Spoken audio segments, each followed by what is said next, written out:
Welcome back to Politics Weekly. I'm your host, Nolan Cleary. 2023 is officially upon us.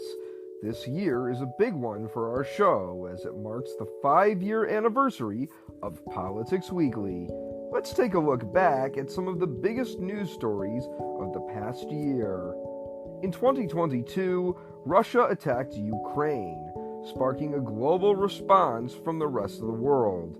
The United States Supreme Court overturned the landmark Roe v. Wade ruling, leaving the right to abortion up to individual states.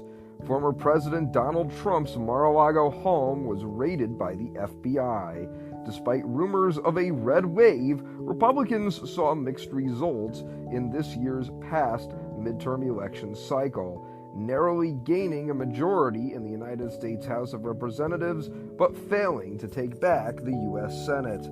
Trump himself also declared his candidacy for the White House in 2024.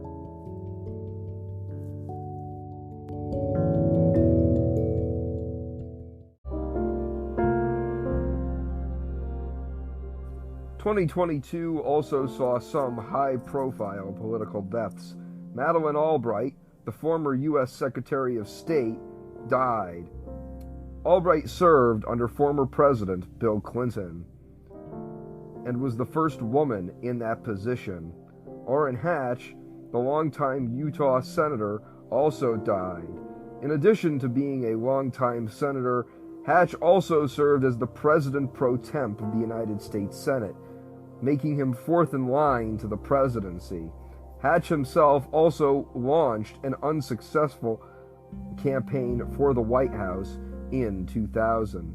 Norman Mineta, the first Asian man to ever serve in a U.S. presidential cabinet post, also died.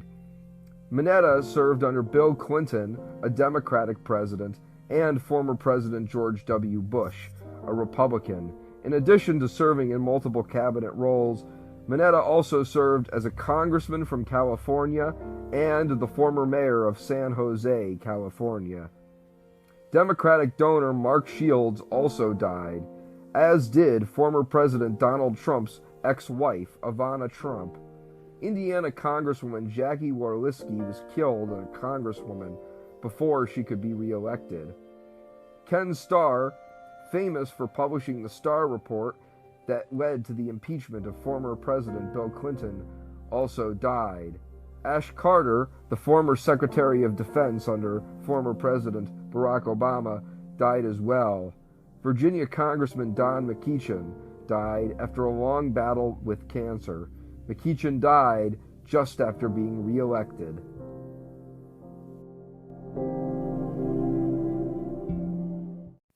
Thank you all again for your continued support over these past 5 years. I look forward to seeing you all in 2023. Now, please enjoy the show.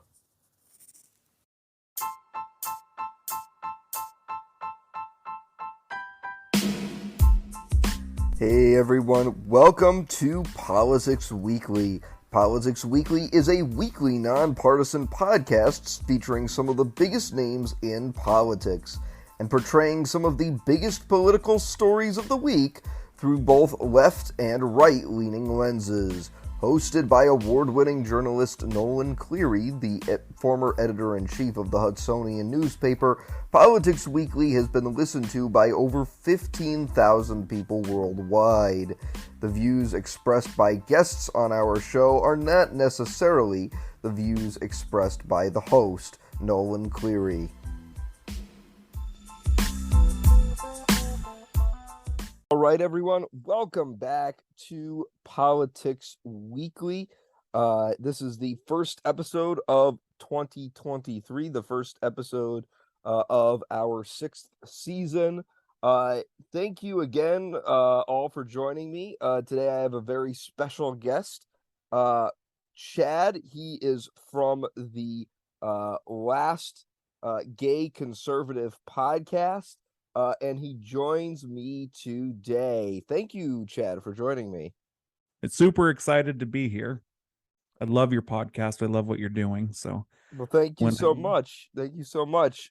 Tell me a little bit about your podcast, the Last Gay Conservative podcast. Yeah, it's interesting. I think myself, people like Candace Owens, people who represent minorities in a non-left community, if you will, where like with Candace Owens, the Black community, with me being a gay man, the gay community. In the recent last few years, even, there's been this emergence of people that are these minorities that are expected to vote and live in a certain political ecosystem, and come out and said, wait a minute, I don't subscribe to any of this. And furthermore, just because I'm gay or just because I'm Black or just because I'm trans, even, doesn't mean that I have to be one way or the other. Now, obviously, in my circle, it's people who would traditionally be on the left who are more subscribed to right wing politics, but the same is going on the other side as well, where conservatives are coming out of the woodwork and saying, wait a minute, none of this applies to me anymore, even though I'm supposed to be a certain way. I'm moving over to the left. So we're seeing this sort of representation of minorities crisscrossing in between the political sides. And what our podcast is all about is representing those minorities, especially in the LGBTQ community, that are looking for something different than what they've been expected to be. And so our podcast, it's not a LGBTQ or gay only podcast. We discuss all the news and all the recent events, but we always want to make sure that we connect what we're talking about to the minorities that we represent and the people that we represent, and how it would better them to be on this side of the aisle than on the other side, if that makes any sense. Well, that's interesting. I know there's been a lot of talk about minorities over the last couple of years switching over from voting Democrat to voting Republican. Specifically, there's been a lot of talk about the Hispanic vote and how a lot of Hispanics that are traditionally Democratic have been kind of bleeding over to Republicans, and that's hurt. That's been a liability for Democrats in some elections. Do you think that minorities as a whole are shifting away from voting Democrat and maybe voting for more conservative politicians? I think key minorities as a whole, I wouldn't say like the LGBTQ community, more like cultural minorities, but races, if you will, are definitely starting to shift. We saw more Black votes in the 2016 and the 2020, and now just the recent midterms, than we've ever seen. The Black vote is growing exponentially, moving over from very left or traditionally Democrat to voting Republican. Trump garnered a significant amount of Black votes, which was extremely surprising, I think, to many of us. But yes, I do see a shift. I think the Latino population, especially those that might have been considered dreamers, if you will, or, they're also seeing a flood of immigration come through much easier than how they had to, take their path to either permanent residency or citizenship. And I think there's a contention of fairness there where like, this isn't fair. I had to do XYZ, and now thousands and thousands of people are making their way over with an expectation that they'll be permanent residents. So there's small little factors in the culture right now that are driving minorities over.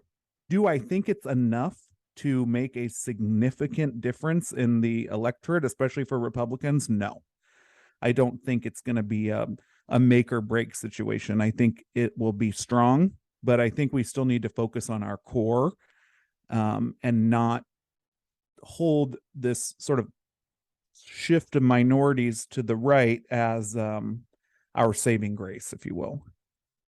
And I know that you have, I know you've said you have over 150K listeners.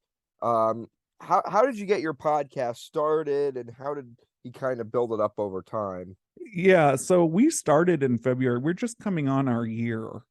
Just to give you a little bit of background, I sold pretty large marketing agency a year prior to when we started. So when I decided to do a podcast, it was really just for friends and family. My whole life has been surrounded with politics. It's just been a passion of mine since I was a kid. But I worked in other things. I never, took it seriously as a career. And then I started with maybe a handful of 20, 25 friends and family. And I guess I just have the best sharers in the world, and I'm representing a niche market that was really underrepresented, and it just blew up. So we went from 20 to, I think my last episode had 168,000 downloads. So it's been crazy to see, and admittedly very hard to scale that quickly. Wow. Well, that's all really interesting. Why don't we jump into some of the news stories this week, because I want to get your view on some of the stories. So starting with Kevin McCarthy. Kevin McCarthy this week was elected speaker after a contentious vote. It took 15 rounds for Kevin McCarthy to be elected Speaker of the United States House of Representatives. He mostly faced opposition from his own party. Initially, 20 Republicans voted against him, and then it grew to 21, but then shrank to just 5 present votes. McCarthy himself mostly faced opposition from members of Congress, such as Florida Congressman Matt Gaetz and Colorado Congresswoman Lauren Boebert. McCarthy finally was elected after multiple days without a speaker and without an assembled Congress.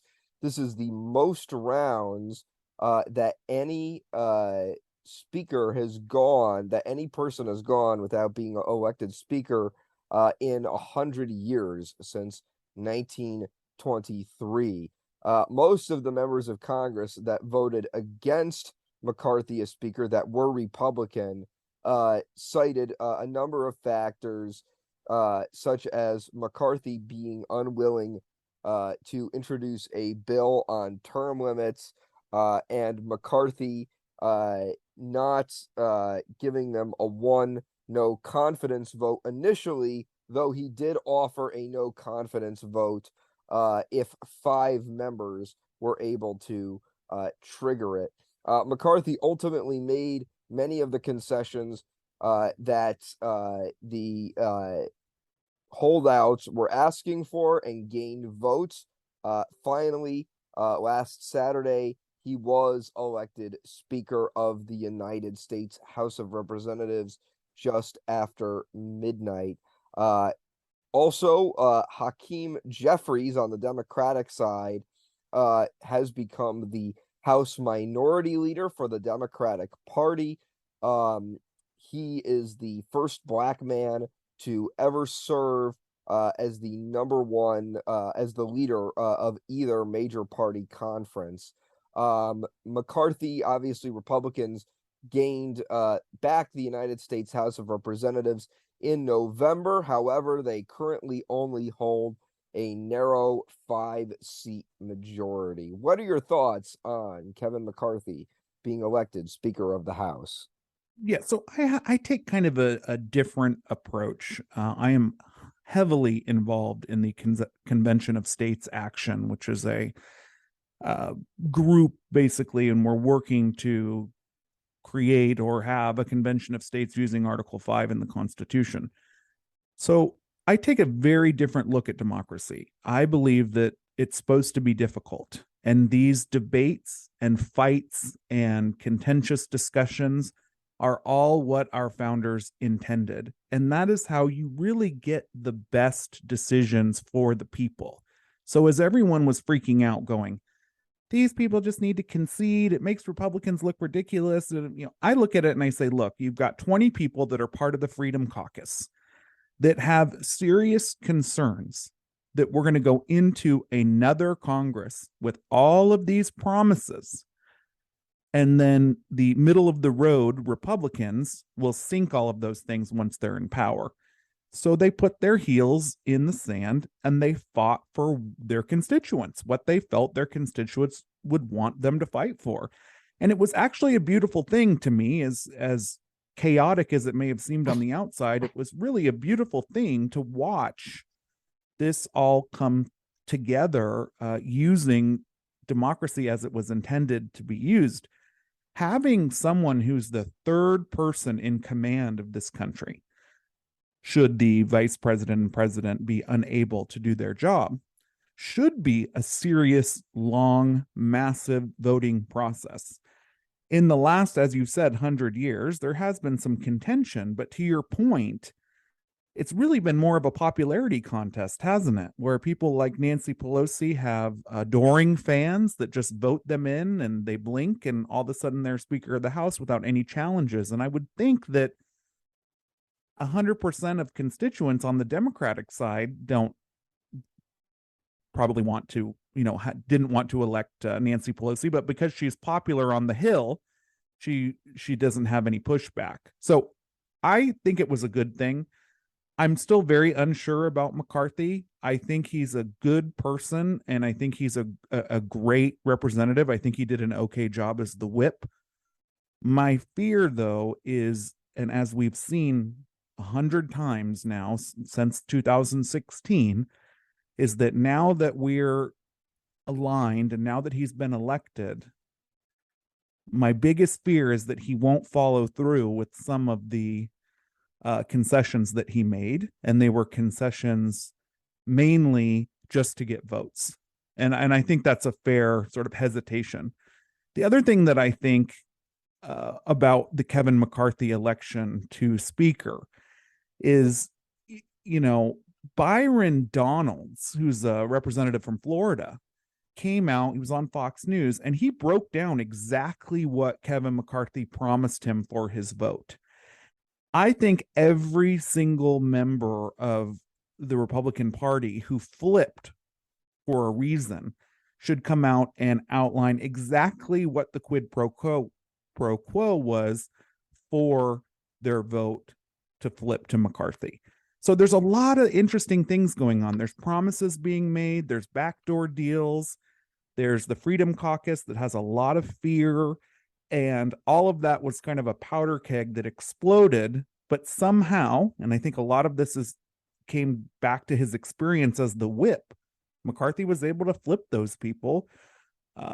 I would just like a little bit more insight as to how and what was promised, but the concessions that he made were fair. I think there's some big ones that were missed, but we'll see.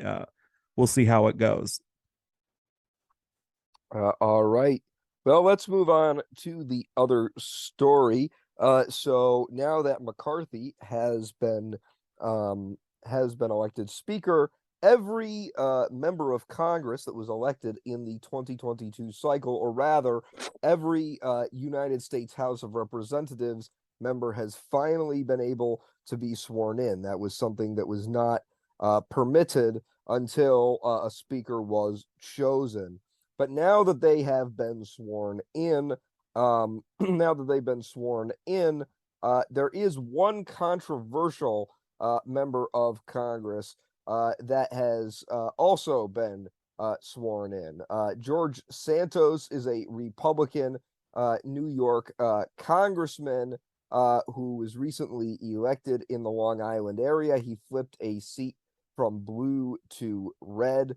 However, Santos actually has experienced a number of controversies lately, specifically when it comes to his record. Some bits of information have indicated that Santos likely lied about multiple aspects of his life, from his identity to where he went to school, to what job he had, and he's currently under investigation for potentially lying about campaign contributions that he received while on the campaign trail. Santos, one element that came under scrutiny with Santos was that he claimed he was a Jewish Hispanic member of Congress. Santos claimed that his grandmother was from Europe and that she escaped the Holocaust. However, records show that his grandmother was born in South America. Santos later admitted that he was not of Jewish ancestry, and later said he was Jew-ish.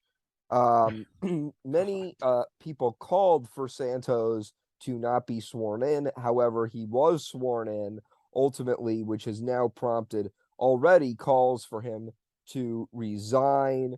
But so far he is not resigning. However, given the current House Ethics Committee investigation against him, that could change things depending on what the verdict on that is regarding his campaign contributions. What are your thoughts on George Santos's controversies? Well, first of all, I think the guy's an idiot. And he should have never even made it to be sworn in. I've been calling for McCarthy to ban him and get rid of him since day one. However, I think McCarthy needed that one vote could be a make or break at that time. So now it's time for them to expel him from Congress. He has lied about every single aspect of his life, his religion, his education, his parents, his grandparents, his job history. No one knows where it starts or where it stops. And what a lot of people say, I mean, I just got an email maybe a couple of days ago from a friend of mine who's very, very well known in conservative politics, and he heard me talk about it, and he says, well, Joe Biden lied and about all of the same things in the 80s in his primary run for president. What's the difference?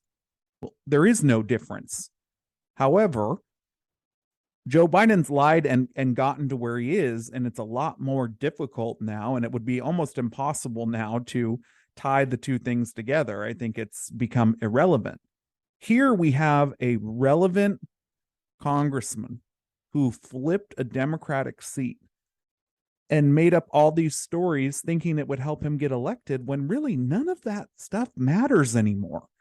You know, you don't have to be Jewish, especially in his district. It's not a district that votes primarily on religion like other very heavily Jewish parts of the community in New York. He's said that he's gay, but then he said he was married to a woman. That really bothers me. I think one of the reasons why I'm so passionate about getting rid of this guy is because gay men in Republican conservative politics are few and far between.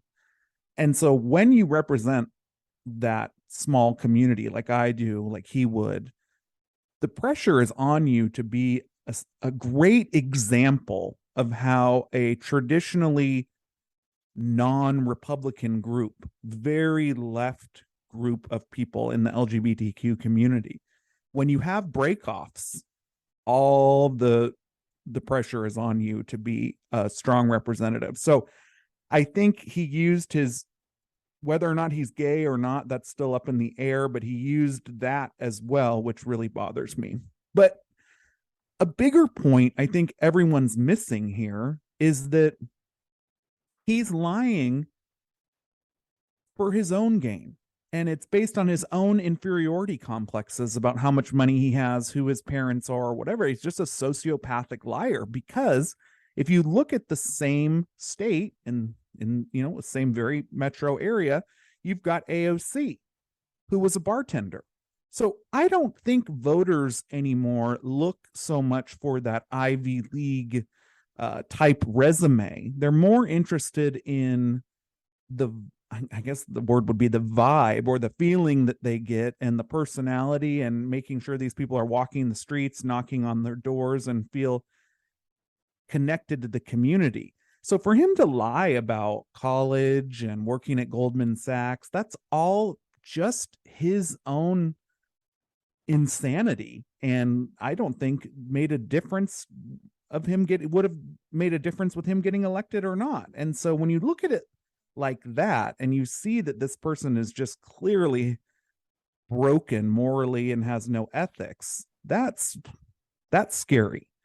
Whereas other lying politicians on the campaign trail have lied in order to get votes, it's still bad. But to me, it's even worse to lie just to lie. One. All right, so let's move on to our next story. So the next story involves the 2024 presidential election. Obviously, we don't know if Joe Biden is running again or not, but obviously there is likely to be a Republican primary, or there is going to be a Republican challenge against him, and people will be closely watching to see who that Republican nominee will be. Right now, two Republicans have declared, or before this next gentleman, two Republicans had previously declared their candidacy for president. One was former U.S. President Donald Trump, and the other one was a long shot candidate, Corey Stapleton. He was the former Secretary of State of Montana. Well, now we have another candidate in the race for president. That is John Bolton. John Bolton served under the last four Republican presidents. He served under Ronald Reagan. He served under George H.W. Bush, George W. Bush, and Donald Trump. He mostly came to prominence in the public spotlight during his time under the George W. Bush administration, when he served as the U.S. ambassador to the United Nations. Following this and following the election of President Donald Trump, Bolton was initially a supporter of Donald Trump, which led to him being appointed to the role of National Security Advisor. However, following his election, or following his appointment to the position, he had multiple disagreements with President Trump, and ultimately left the White House and would go on to trash President Trump for a number of issues. Now Bolton has declared that he is running for president. Bolton did say that he thought it was imperative for President Donald Trump to be stopped from running for president again. However, despite that, Bolton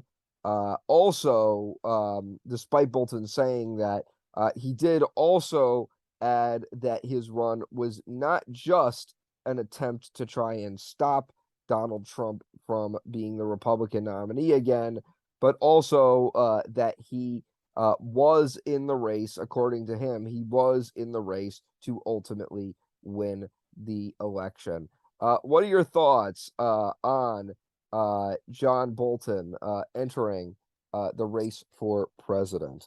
Well, you did forget one candidate who came out. Kanye has also come out and said he's running for president, and I think he has a better chance of winning than John Bolton. Well, I'm just talking about in the Republican field. Oh, okay. Right now. Well, because I know Marianne Williamson has technically declared, but she's a Democrat. But in terms of just the Republicans, I believe he is running as an independent candidate. Listen, if you have to come out and say, my campaign is not simply to make a point about President Trump, then that means that your campaign is there to make a point about President Trump.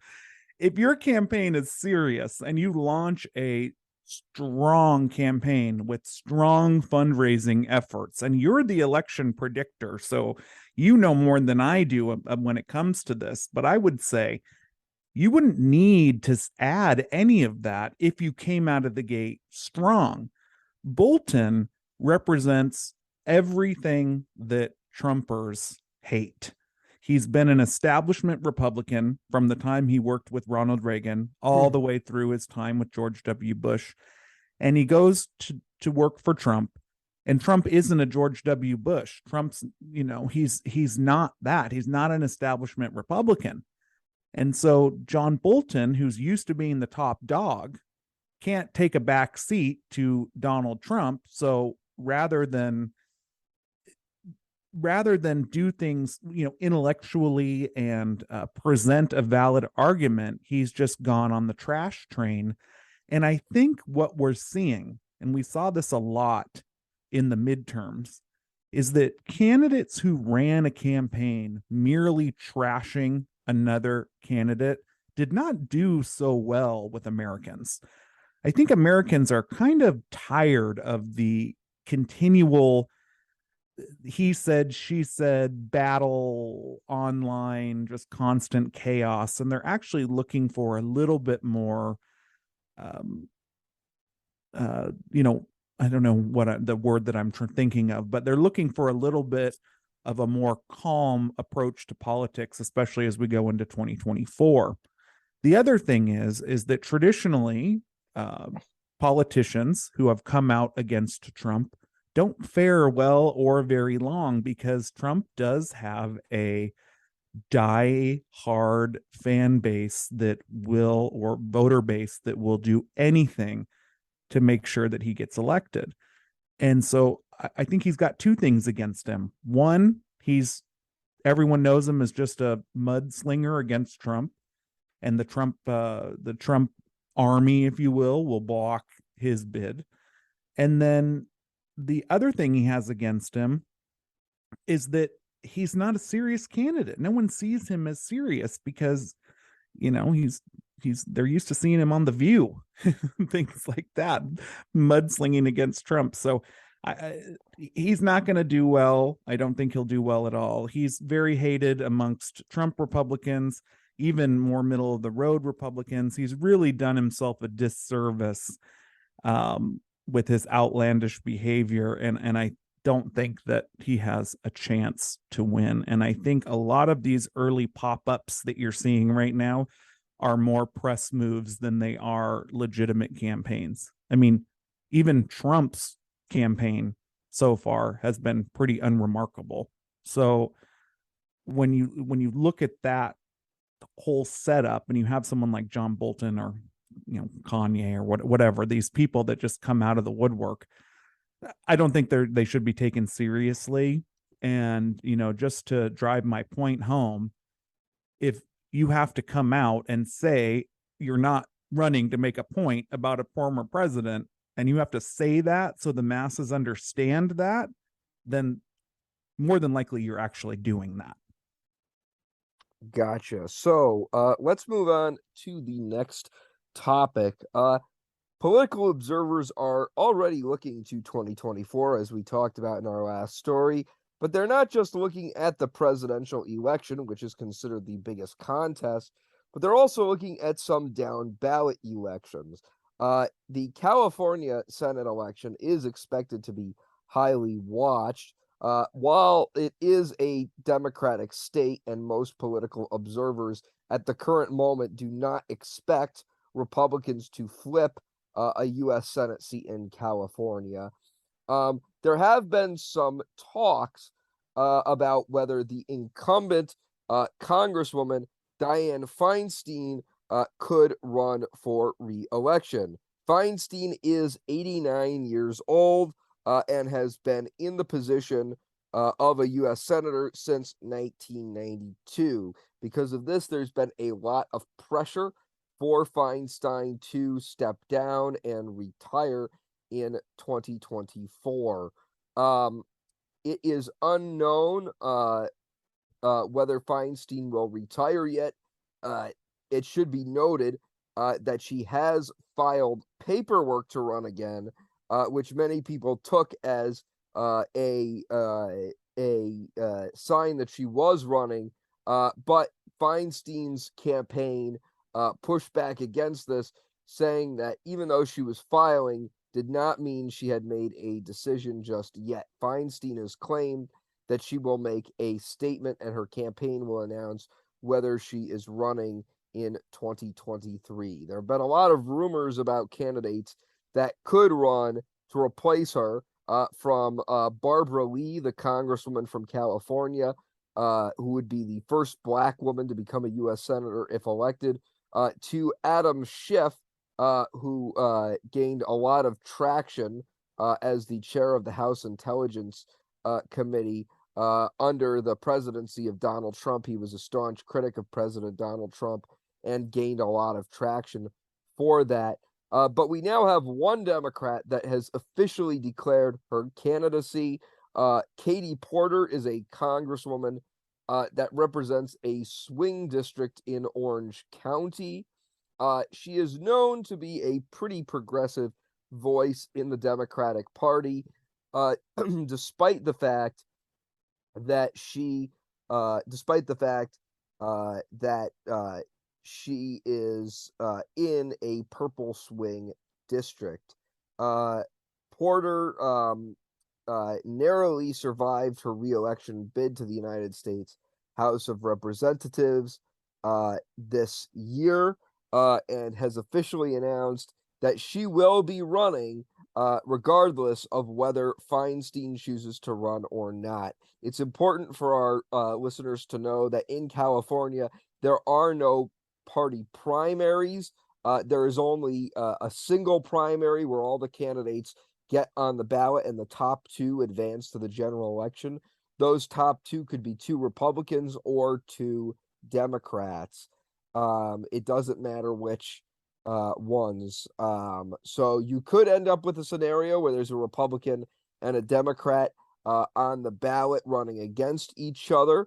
But you could also end up with a scenario where there are two Democrats running against each other on the ballot, especially given how competitive this race is expected to be amongst just Democrats. You mentioned earlier to me that you are a constituent of Congresswoman Porter. What are your thoughts on her candidacy, and what chances does she have of actually becoming a United States Senator?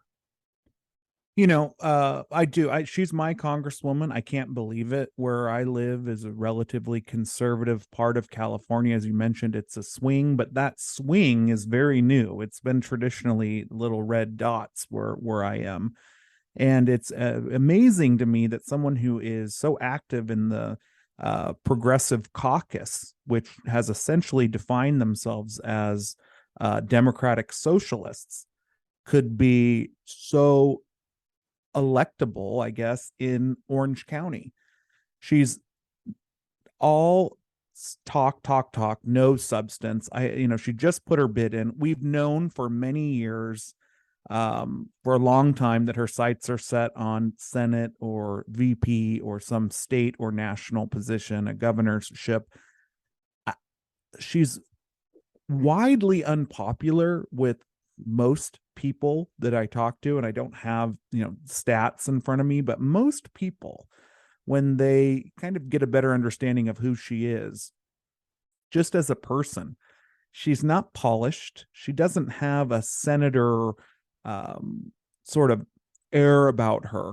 And I will tell you, if Dianne Feinstein runs again, Katie Porter might as well just drop out, because Dianne Feinstein could literally be dead and being controlled like a puppet, and she would still win the elections in California. She just has such a strong foothold, and I don't think a lot of Californians care that she's 90 years old. But that being said, Katie Porter is also an incredible fundraiser. I think she was the fifth top fundraiser in Congress for the midterm or the 2020. I can't remember exactly when, but she's an incredible fundraiser, and that makes me very, very scared for her Senate bid, because even if she doesn't win, she's still going to get much more national exposure and maybe position herself better for a second win. It's going to be a stretch. It's going to be very interesting. The way California has gone is just, we're going more extreme left progressive as far as possible, California and New York. So it's definitely going to be a Democrat. It'll be two Democrats on that ticket, and we'll just have to see what happens. One thing that I should mention about Katie Porter is that she is notorious for being a nasty, horrible boss who makes racist comments and screams at her team. And I think one of the concessions that should have been made from McCarthy, which could have happened behind closed doors, is that she's investigated based on all of these anonymous submissions to a Twitter account about the way she treats her team. And now this wounded warriors intern that was with her, or fellow, if you will, has come out and charged her with all sorts of things. There should be an investigation, an ethics investigation, to see if she's actually treating people that way and she's actually driving her fellows and interns away, because that would certainly, for me, impact the way I voted for someone for the Senate. Because again, there's such a focus these days on who the person is on top of their policies. And I think that she should be exposed for that behavior. I also think that she's all flash and no substance.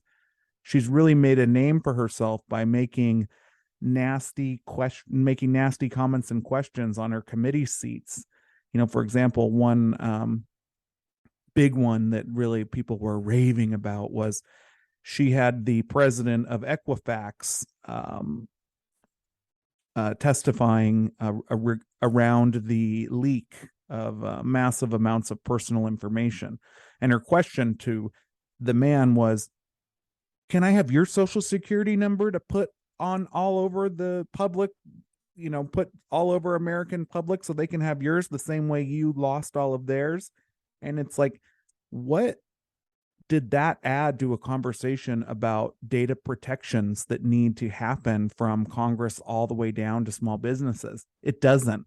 But because it's nasty and showy, she gets all of the press attention, and the ones that are actually working, be it Democrats or Republicans, fall off into the mist when they're the ones that are actually contributing to fixing the problem, and she's just there running her mouth.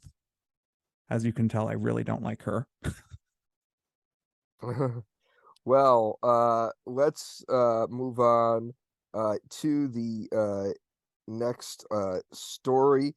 Apparently, also, Adam Schiff, another potential candidate, released a statement. There were rumors he was going to announce today.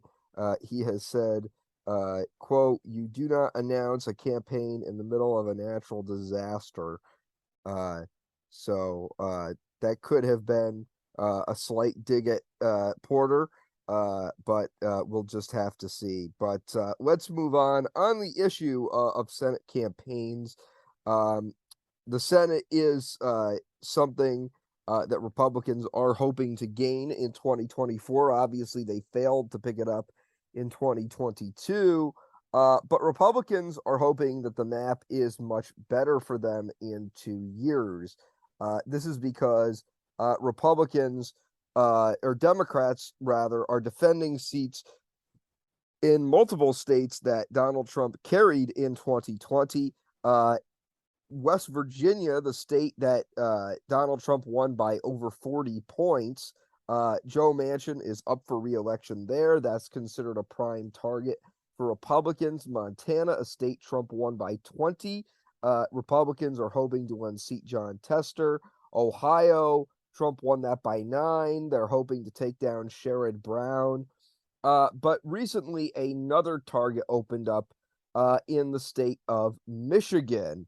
Debbie Stabenow has announced she's the incumbent Democratic senator in Michigan. She has announced that she will not seek another term in Michigan in 2024.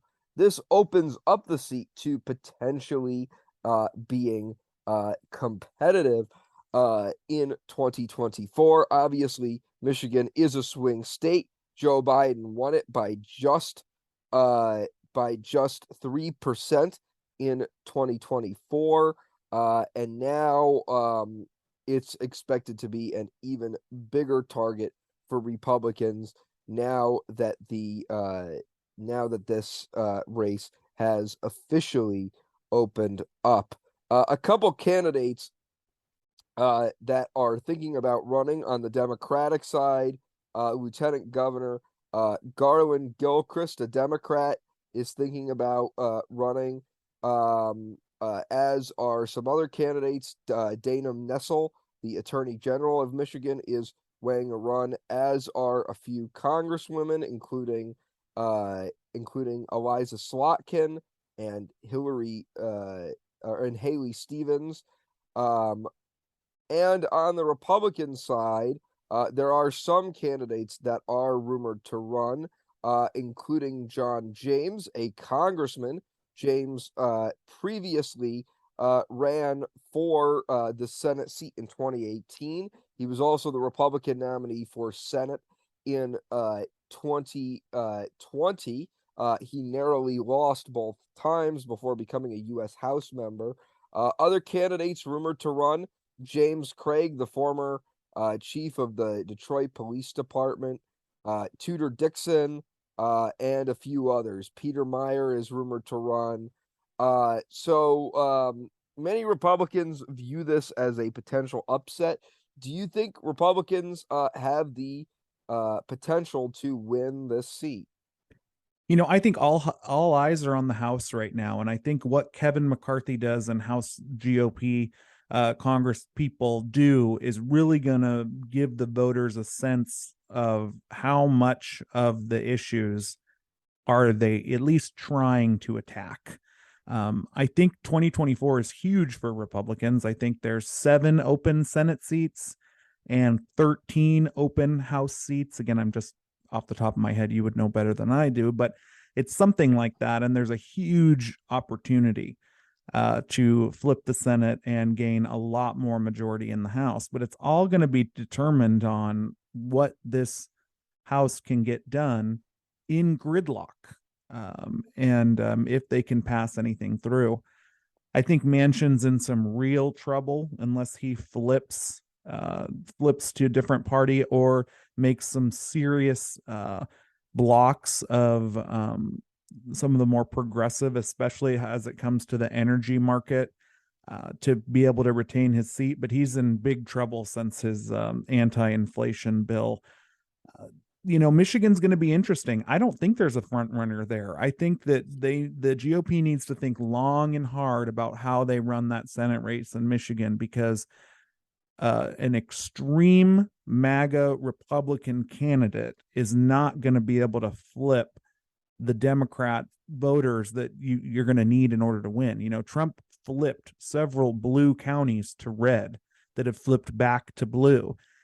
And I think when you see that flip from one to the other, back to the other, you really have to play in that middle ground, hoping to gain as many votes from one side or the other, than trying to go very, very extreme again. Because although that got the original flip from blue to red, that doesn't mean that you're going to be able to do that a second time as it's gone back. So Michigan is wide open in the air. I think Ohio's a shoo-in for Republicans.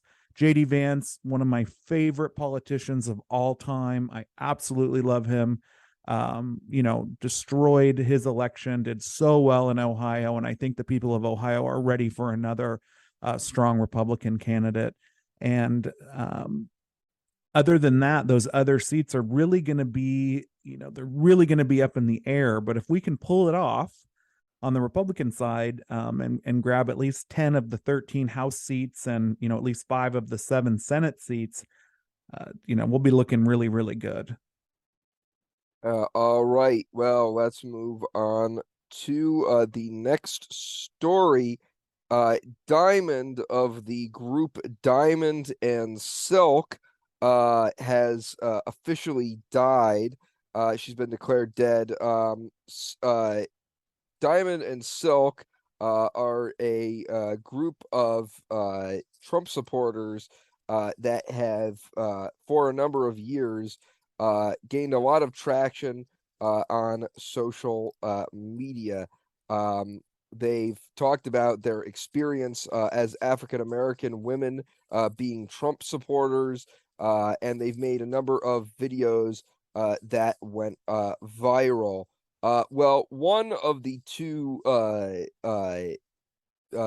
Diamond and Silk duo, that being Anitha Hardaway, who is known on the internet as Diamond, was pronounced dead on January 9th. She was only 51 years old. Her cause of death is still unknown as of this time. Former President Donald Trump announced Diamond's death on his Truth social media page. What are your thoughts on the death of Diamond from Diamond and Silk? It's devastating. It truly is. And I, regardless of what side of the aisle you're on, whenever you lose someone that has risen from essentially rags to riches and stayed true to their convictions, and you watch these two people who represent, again, minorities that were underrepresented as Trump supporters. And I think one of the beautiful things about them, and I've said it before in a way that isn't offensive, but they represent the true Black community, unlike the Don Lemons or Trevor Noahs of the world, who think they represent the Black community, but they don't. These two really came out as true representatives of the Black community that supported Trump. They're also very pro-life. I think there's a woven kind of hidden message in Trump's tweet or his Truth Social post where he's got capitals around heart. I think she had a heart attack. I don't think that's probably the cause of death if I'm looking, through his post. But it's truly devastating. And, it's even more devastating to get on Twitter and see my liberal counterparts talking about how happy they are, good riddance. She deserved to die for being pro-life. And, it's disgusting, and it shouldn't happen. And I would hope that everyone would be praying and wishing the best for Silk to continue on this amazing legacy that they built together. All right. Well, with that being said, let's move on to the final topic today. President Joe Biden has announced that he is adjusting his policy on immigration. He will not. He is going to be turning away Cuban and Haitian refugees that want to come to America. He has announced that because of how many are coming, he will not be allowing them in. Joe Biden previously had a very open immigration policy stance, which gained mixed feelings from both sides. Many on the left supported that, many on the right criticized Biden. But Biden has announced on this issue he will not be letting Haitian immigrants come into the country, and Cuban immigrants. What are your thoughts on that? It's interesting. I think that is all a big distraction from what we actually need. I think this is Biden's way of pretending like he's making an effort to secure the border. Cubans are traditionally conservative and Republican, so it makes sense that he would block those. I don't really know what the reasoning for Haitians, what's the difference between that and the people that are coming up from El Salvador and the Dominican Republic, et cetera. I'm not sure. I didn't see a whole lot of reasoning. I think one thing that we have to remember is that in Biden's first 100 days in office, he signed 94 executive orders on immigration. And he's essentially eliminated almost every tool we've had to secure the border. And he's created the worst border crisis in American history. Immediately stopping the construction of the border wall, attempting to halt deportations for 100 days, suspending the Remain in Mexico policy that was working very, very well, terminating the asylum cooperative agreement with Guatemala, Honduras, and El Salvador, so they help keep people in their own country instead of driving them to our country. And he's also ended the prompt asylum case review for non-Mexicans and the humanitarian asylum review for Mexicans. So Mexicans are no longer able to be in the asylum program like Guatemalans, Hondurans, and El Salvadorians. So everything that you're hearing, him going down, this and that, nothing is going to change the fact that he's rolled back 15 to 20 years of effective border control. And it's almost impossible, especially in the small time he has in office, to go back. I mean, he's actively trying to end Title 42. He's trying to end Remain in Mexico. I mean, he's totally debilitated ICE in America with bad policies. And, one of the things to remember as well is that the numbers are insane. The safety numbers. I mean, under Biden, ICE, for example, 48% fewer convicted criminals than under Trump, 63% deported criminals or less criminals than under Trump deported. Those are people that are in this country illegally who are also known criminals. And so you have that issue as well. I mean, there's so much to the border issue and the illegal immigration issue. And it seems that every time President Biden has an opportunity to make an adjustment that will help, that will take the pressure off some of these border states, that will take the pressure off Border Patrol agents who are essentially working with one hand tied behind their back, he doesn't do it. And so really what's happening is you've got a huge surge and flood of fentanyl, which is directly related to homelessness, death, and overdoses. You have criminals that are pouring through at high rates that aren't able to be deported from ICE. And you have all of these people that are starving. They don't have a penny to their name. And it's created a humanitarian crisis right there at the border. And then you've got the flying and the busing and some of the other theatrics happening. But at the end of the day, the border is going to be Biden's biggest failure leaving the White House, for sure. I think it's going to be his, the legacy that he leaves is going to be this failing border. Gotcha. Well, with that being said, those are just about all the stories I had on the docket. Chad, thank you again for joining me. I really appreciate it. Before you head out, do you want to tell people where you can be found on social media, and also where they can listen to your show, the Last Gay Conservative podcast? Yeah, so lastgayconservative.com is the website. It has all the show transcripts, every single show that you can download. We're also on Spotify, YouTube, Apple Podcasts, Amazon, Google Podcasts. Wherever you listen, we are. Our social media is just now starting because, like I said, scaling up that quickly has been a little bit difficult. So we're just catching up on social media, but we're Last Gay Conservative on all of Facebook, Instagram, LinkedIn, and Twitter. And Nolan, I really look forward to having you on the show and getting some of these political predictions that you've been so good at. I appreciate that. Thank you. Hey, this was great. I really, really appreciate you having me on the show, and I look forward to hearing from your audience about what they thought. And of course, if you need anything, don't hesitate to ask. You are a great friend of our program. Thank you. Hi, I'm Nolan Cleary, award-winning journalist and host of the hit podcast, Politics Weekly. I'm here to tell you about my new website, NolanCleary.com.